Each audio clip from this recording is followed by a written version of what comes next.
Masechet Ketubot, traité Ketubot, feuille numéro 22, Daf Kavbet. Nous sommes à la feuille 21, à la dernière ligne. La Gemara demande à Arir de Maï. Quand on a parlé d'un des juges qui a été remis en cause, et les deux autres peuvent témoigner pour lui, s'ils n'ont pas encore signé avec lui, de quelle remise en cause il s'agit? Iarer de Gazanuta. Si on parle qu'il a été remis en cause en disant que c'était un voleur, très ou très ninou, ça fera alors deux témoins contre deux témoins, et comment pourrait-on à ce moment-là l'associer avec eux? Iarer de Bramishpacha, et si on l'a remis en cause en disant qu'il y avait un souci sur sa généalogie, Gilou Milta Beralma Hu, dans ce cas-là, bien sûr qu'ils ont cru, même s'ils ont déjà signé, puisque ce sont des choses qui sont connues sur lesquelles ils témoignent. L'Olam et Malach, Arer de Gazanuta. En vérité, on parle qu'il a été remis en cause en disant que c'était un voleur. Et eux, les deux autres juges, viennent dire qu'ils savent qu'il s'est repenti. Amar Abizera, Hamitam et Rabbi Abba Shmiali. Rabbi Zera dit, cet enseignement, je l'ai entendu de Rabbi Abba. Ve'ilav Rabbi Abba de Minako Shekahta.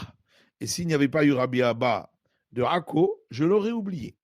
Gimel Sheshu le Kayem et Tashtar. Que si, lorsque trois juges se sont assis pour attester la véracité d'un acte, ou met Echan Mehem, et l'un d'entre eux est décédé, Tsichim Mirtab Motav Tlata Havina. Ils doivent écrire au moment de signer. Nous étions trois et l'un d'entre eux n'est plus là. Et Rav Nachman bar Yitzhak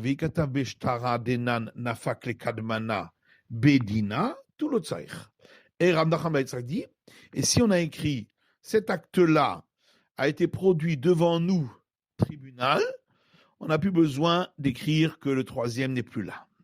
Vedilma bedin chatsufu. La Gemara dit, mais non, peut-être qu'on va considérer qu'il n'était que deux, ce qui est appelé un tribunal effronté, mais qu'il est Shmuel, comme Shmuel dit, d'abord Shmuel Shtaim chez Danou Dinehem Din, car Shmuel dit, deux qui ont siégé et ont jugé, le jugement est valable, la Shinikro Beddin Khatsouf, mais ça s'appelle un tribunal effronté. On répond, Irtibé Bedina de Rabbana Hashi. On parle qu'ils ont écrit le tribunal de Rabbana Hashi. C'est donc forcément un tribunal où ont siégé trois personnes. Vedinma Rabbanan de Beravashi, qui de Shmuel Sviraleu. Non, peut-être que s'agirait-il des sages qui sont dans la maison d'études de Ravashi, et peut-être pense-t-il comme Shmuel que ce serait quand même valable, et c'est pourquoi ils ont siégé à deux. Dirtiv Evamar Lan Rabbana Hashi. On a écrit dessus que c'est Rabbana Hashi qui nous a demandé de le faire, donc forcément, ils étaient trois. Matitin, Mishnah. Aïcha Shamra Ishati Shaiti ou Grusha Ani. Une femme qui a dit, j'étais mariée, et à présent, je suis divorcée. Nemenet, elle est crue, Pécha, Sarwa Péché parce qu'elle-même, qui par sa parole s'est interdite, par sa parole, elle s'est rendue permise. Puis Mieshinim Shaiti Shetish, mais s'il a des témoins qu'elle était mariée, Véomeret Grouchani, elle vient dire qu'elle est divorcée, et Nanemenet, elle n'est pas crue. Amranish Beti ou Torani, si elle a dit, j'étais captive, mais je suis pure, je n'ai pas eu de relation avec des geôliers, Nemenet, elle est crue, parce que par sa bouche, elle s'est interdite, et par sa bouche, elle s'est permise. Mais s'il y a déjà des témoins qu'elle était captive, et elle dit, je suis pure, et Nanemenet, elle n'est pas crue. Mais si les témoins sont venus après qu'elle se soit mariée avec un prêtre, elle n'aura pas besoin de le quitter. Gemara. Amara Basiminaï n'a péché à ça ou à péché itir, Minatora. Rabbi Yassi dit, d'où sait-on dans la Torah que la bouche qui a interdit, c'est la bouche qui permet, et donc c'est valable. Chez Néma, parce qu'il est dit, un verset dans Deutéronome, Biti natati la isha ze le isha. Le père dit, ma fille, je l'ai donnée à un homme, celui-là, comme femme. Leish asra, quand il a dit, je l'ai marié à un homme, il a interdit à toute la terre, puisqu'on ne sait pas avec qui. Et quand il dit Hazé, celui-là, Itira, il a autorisé à lui, et elle lui est donc permise. La malikra, c'est pareil. La Gemara dit, mais qu'est-ce que j'ai besoin d'inverser? C'est donc une logique. Ou asra, ou là. Puisque c'est lui qui a donné l'interdit, il peut donner lui-même, immédiatement, la permission. Et là, qui tsaïkra, liquide Ravuna Marav. Mais en vérité, le verset, on en a besoin pour l'enseignement de Ravuna au nom de Rav. D'Amar Ravuna Marav, car Ravuna dit au nom de Rav, Minaïn, le Av Sheneman, les Sorebito Minatora. Sait-on que le père est cru lorsqu'il interdit sa fille de par la Torah. Shenema, parce qu'il est écrit, Edbiti la tati, la ish, j'ai donné ma fille à un homme, et donc on voit qu'il est cru de dire qu'elle est mariée. Hazé la mali, et le mot celui-là, qu'est-ce qu'on apprend de là? Bibane qui est Rabbi Yona. On l'utilise pour l'enseignement de Rabbi Yona dans une braïta. Le Rabbi Yona, car Rabbi Yona enseigne dans une braïta. Edbiti la tati la ish hazé, hazé velo le yabam. Ma fille, je l'ai donnée à cet homme-là. Donc c'est seulement à celui-là qui s'est marié avec elle qui peut venir dire qu'elle n'était pas vierge et ne pas payer le montant de la ketouba. Mais le beau-frère, lorsqu'il accomplit le lévira, il ne peut pas le dire, même si elle n'avait pas eu de relation avec le premier. Tanou Rabanan, nos sages ont enseigné une braïta. Isha shambra ishetishani ve'chazra ve'amra penuyani ne'menet. La femme qui a dit au départ, je suis mariée. Et puis ensuite elle revient un peu plus tard et elle dit, je ne suis pas mariée. Elle est crue. Pourtant, au départ, elle s'est interdite. Amar Rava Baravuna. Rava fils de Ravuna dit, on parle dans un cas où elle a donné une excuse pourquoi au départ elle s'est interdite. Tanya Nemiachi, il y a une braïta qui dit la même chose. Si elle dit au départ je suis mariée, ensuite elle a dit non, je ne suis pas mariée, et elle n'est pas crue. Mais si elle a donné une excuse pourquoi au départ elle a dit qu'elle était mariée, elle est crue.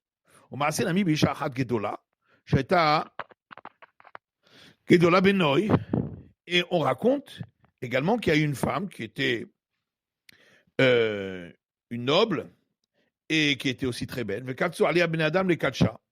Et plein de gens sont venus pour pouvoir se marier avec elle. Elle leur a dit, je suis déjà mariée. Plus tard, elle est allée se marier avec quelqu'un. Les sages ont dit, mais comment as-tu pu faire une chose pareille, puisque tu étais déjà marié? Elle leur a dit au départ, parce que sont venus des gens qui n'étaient pas corrects, c'est pourquoi j'ai dit je suis marié. Maintenant que ce sont des gens corrects et à qui il me plaît de me marier avec, je suis allé me marier avec.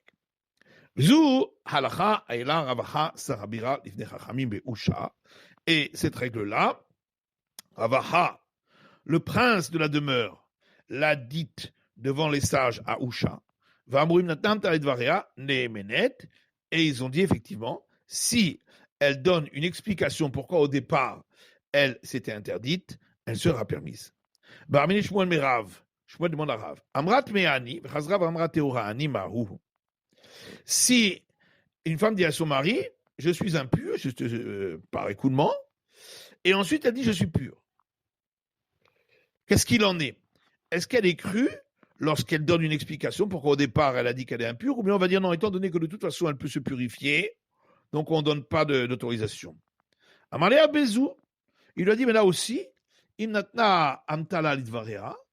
elle a donné une explication pourquoi elle avait dit au départ qu'elle était impure, elle est crue. Il lui a fait répéter 40 fois cet enseignement, et malgré tout, lorsqu'il est arrivé à Shmuel, ce cas-là, pour lui-même, il n'a pas voulu se permettre. Tanou Rabanan, de ça j'en sais dans le Braïta. Si deux témoins disent, que le mari d'une telle est décédé, et deux disent il n'est pas décédé. Shem Omrim Nidgarsha, Shem Omrim Nidgarsha. Deux disent cette femme a été divorcée, et deux disent elle n'a pas été divorcée. Résout Otinasé, elle ne pourra pas se remarier, et si elle s'était remariée, elle ne quittera pas le second mari. Rabbi Menachem Bar Yossi Omer, Tetse. Rabbi Menachem, fils de Rabbi Yossi, dit elle quittera le second mari. Amar Rabbi Menachem Bar Yossi, Mata Eni Omer, Tetse. Et Rabbi Menachem, fils de Yossi, dit dans quel cas je dis qu'elle devra quitter le second mari? Dans le cas où les seconds témoins sont venus avant qu'elle se remarie. Mais si elle s'était déjà remariée et ensuite les seconds témoins sont venus, l'autre elle ne quittera pas le second mari. Et l'Agmara dit Mirde Treu Treninhu. Voilà qui a donc deux témoins contre deux témoins. Et donc celui qui aurait une relation avec elle est passible d'apporter un sacrifice pour cette faute dans le doute. Et ce sacrifice est un sacrifice de Hacham. Donc comment est-il possible qu'on peut la permettre?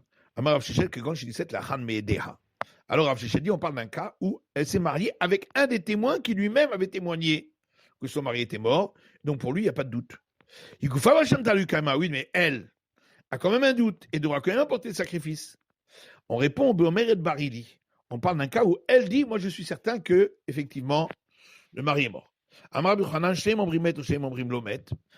dit, si deux disent il est mort et deux disent il n'est pas mort, elle ne pourra pas se marier, et si elle s'est remariée, elle ne quittera pas le second mari. Si deux ont dit elle a été divorcée, deux disent elle n'a pas été divorcée, elle ne se mariera pas, si elle s'est remariée, elle quittera le second mari. Et pourquoi on fait une différence entre le premier cas et le second cas? Abaye explique qu'on parle en vérité qu'il y a eu à chaque fois un témoin. Si un témoin dit il est mort, les sages l'ont considéré comme deux.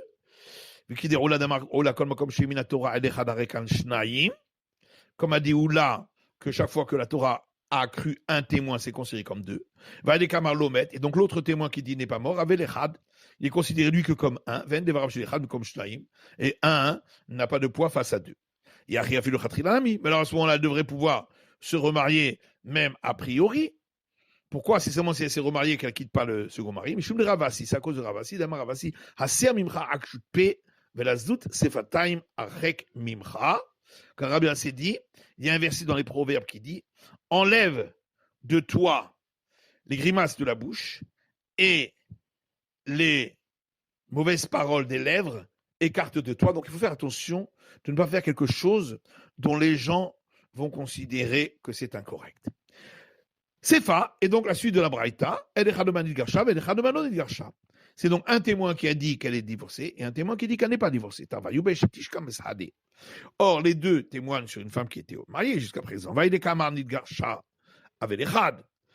Celui qui a dit qu'elle a été divorcée est considéré que comme un, et comme Shnaïm, et il n'est pas cru contre la présomption qu'il y avait au départ qu'elle était mariée, qui est considérée comme deux témoins. Alors Rava dit en vérité, notre Braïta parle qu'il y a eu deux témoins contre deux témoins. Seulement Rabbi Yochanan a suivi l'avis de Rabbi Menachem, fils de Rabbi Yossé, concernant le problème du divorce, et il ne l'a pas suivi concernant le problème de la mort. C'est parce que pour dire qu'il est mort, s'il revient de Marie, elle ne pourra pas le contredire. Et donc c'est pourquoi on la croit lorsqu'elle se remarie. Mais pour le divorce, même si le mari dit qu'elle n'a pas été divorcée, elle se permettra de le contredire. Et c'est pourquoi il est possible qu'elle se remarie sans qu'elle soit divorcée. Mais est-ce qu'elle a une telle effronterie? Pourtant, Rav Amnoun a dit, une femme qui a dit à son mari, tu m'as divorcé, elle est crue. Il y a une présomption qu'une femme n'est pas effrontée ainsi de dire cela devant son mari. Ça, c'est seulement dans le cas où il n'y a pas de témoins pour l'appuyer. Mais ici où elle a des témoins pour l'appuyer, les Kamessaya, là, qui l'appuient en disant qu'elle a été divorcée, mais Isa ou Maïsa, elle se permet cette effronterie. Ravasi Amar, qui d'abre Edim, Archav Met. Ravasi dit, on parle ici que les témoins disent, c'est maintenant qu'il est mort, il vient de mourir. Archav Girsha, elle vient d'être divorcée. Mitale Kale Berura. Hiroshimi Kale Berura. Pour la mort, il n'y a pas de possibilité d'aller vérifier. Mais pour le divorce, on pourrait vérifier dans la imita de Achiave Arzila Kiter.